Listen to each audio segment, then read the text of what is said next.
Hello there. Would you like to join me for some coffee this morning? I always have wanted to do a video where I say that, the most important thing, to get going with your technical work with harmonicas is a cup of coffee. Maybe to go over how I make it, Today's video is what kind of expectations are reasonable for the benefit you're going to get out of getting these Kettlewell resonant covers from Russ Camera, for which I do not receive a penny, but I get the covers. That is great. So anyway, here's kind of my read on what the benefit will be to you for buying these. They're all made one at a time by Russ and hand fitted. He does a great job. Having your harmonica encased in a acoustically valid shape, okay?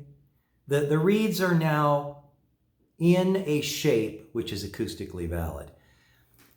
It kind of reminds me of what happens with like the difference between being on a box outside doing a play and words and being in an auditorium that's acoustically correct.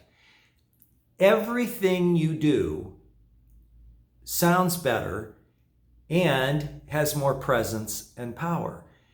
And that's kind of what you would expect. I mean, if we actually attached a performance hall to the harmonica, through some peculiar thing of time travel or whatever kind of machine, it would make sense that in an acoustically valid atmosphere, everything's better. So the tone's richer, there's more presence to everything.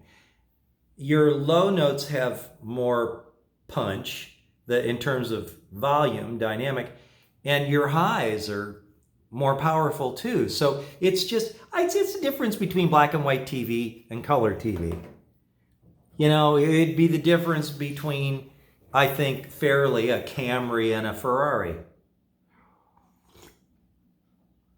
But I'm prejudiced. And I want to say that. I have always believed that standard chromatic harmonica covers, while they do a nice job of protecting the harmonica, as a general rule, are acoustically invalid, with some notable exceptions. Seidel's Symphony has a cover which goes like this and then opens towards the back, and I think that's a pretty acoustically valid shape. Pissardo's Elite and Gold Bar. I think that Phil is a genius, is one of the first people to understand that covers could be a significant part of the sound of a harp, and while his design is completely different from mine, and of course he owns that, and it's a business. It's not a business for me, but I think that Phil's concept was to encase every two reeds, those platelets, in a resonant chamber. You might want to check out his harps. They're, I think, customized. They're a very, very nice instrument, and I'm sending my Pissardo over to Russ to be fitted with Kettlewell resonant covers. Be interesting to see where we'll land on that. So those are the benefits. You get a better tone, more presence, all the way from the very, very lowest of notes in volume all the way to the highest. I also will say there's another benefit that's kind of different. It's easier if you take your hand and you just let it rest in front of you. It's about that size. It's not, you don't rest your hand like this. It's bigger. So this kind of fits the hand a little better. Is that an issue? Well, it's easier to hold the harp.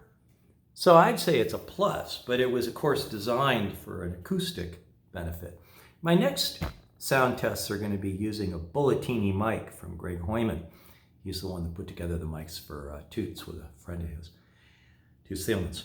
I used to play with that red mic, and now I have the Bulletini. So I'm going to do a handheld on my next test. Take care. If you want to order or learn more about what Russ is doing with those covers, or get a price or order them, It's russ.camerer, CAMERER, at gmail.com. See ya.